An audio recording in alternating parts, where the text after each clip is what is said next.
LB Bruins 79 here again. Thanks for joining me on this next video.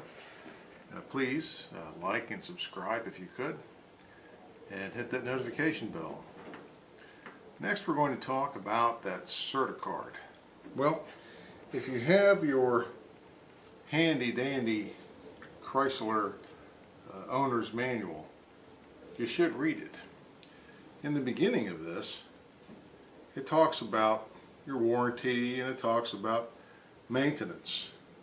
And of course, if you're going to have a maintenance issue or a warranty issue, you kind of wanted to be going to the dealership at least, well, for the first 12 months or 12,000 miles. But remember, in that period there was also the 550, the 5-year 50,000 mile warranty that they had, and that was a big deal for Chrysler. Chrysler did that a few times under different management. So anyway, what we'll have is a Certicard.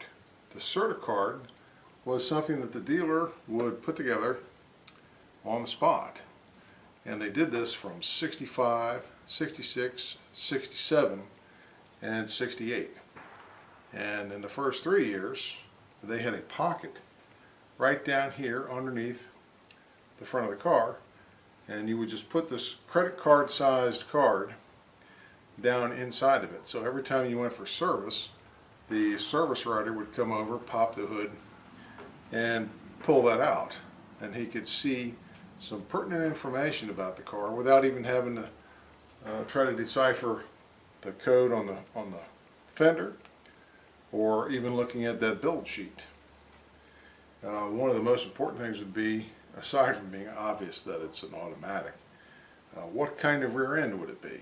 Would it be a standard open rear end, or would it be a sure grip differential? Because a sure grip differential requires that extra fluid for friction purposes, and they also had a service mileage operation. So you wanted to make sure you stayed within those limits of your service limitations. Now let's take a look at this little devil. Oh, and by the way, a lot of them disappeared, especially in junkyards. They were always disappearing. There are a few places out there that try to reproduce these. I think some of them will reproduce the aluminum backed ones. This one happens to be an aluminum one.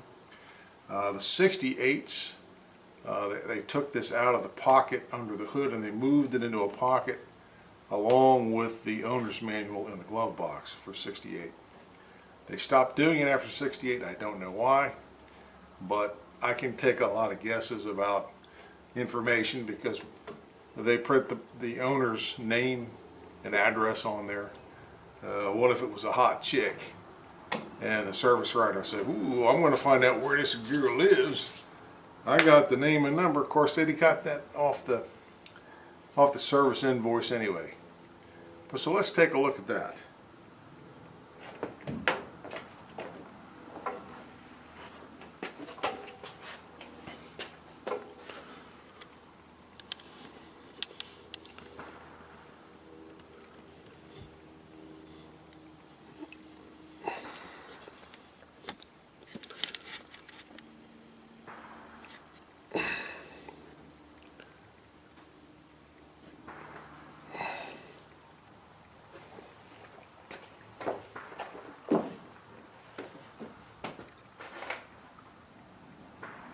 There it is. We've put it right in there. And I was lucky enough that this car came with not only the window sticker and the owner's manual, it also came with the Certicard. So we can see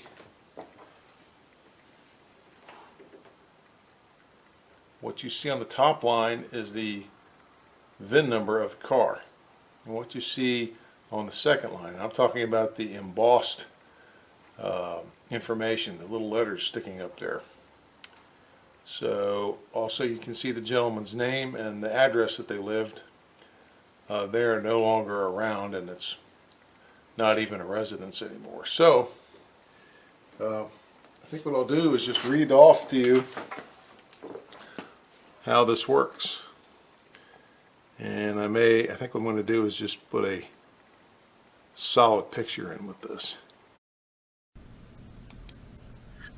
So I've decided to pull this out of the parts manual. It's a good clear picture. And the first line is going to be your vehicle identification number. So let's go ahead and break that down quickly for those who haven't seen that before.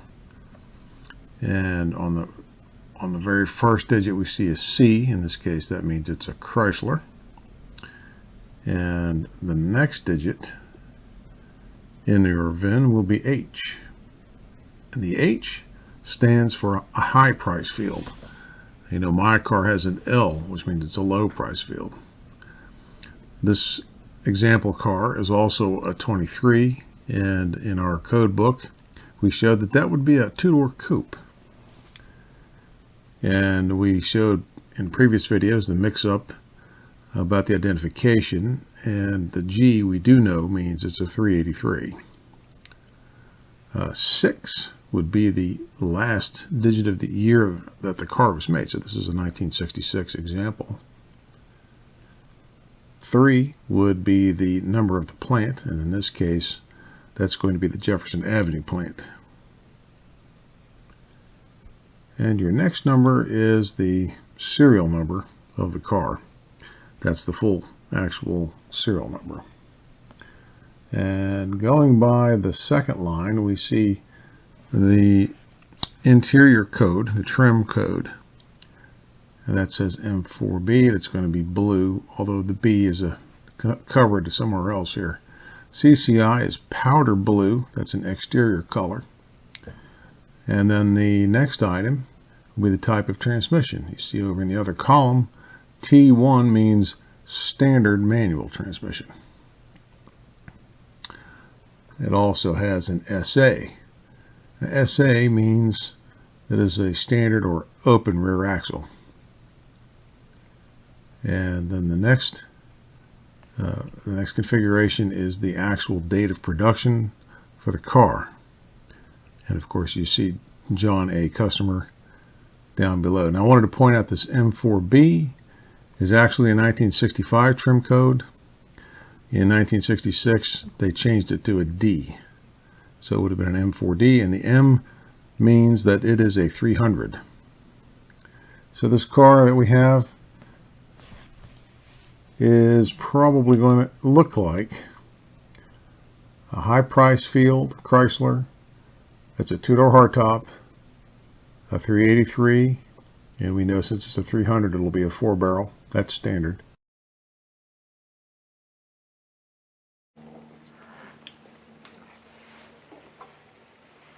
So, I'll see you next time. And I love it when a plan comes together.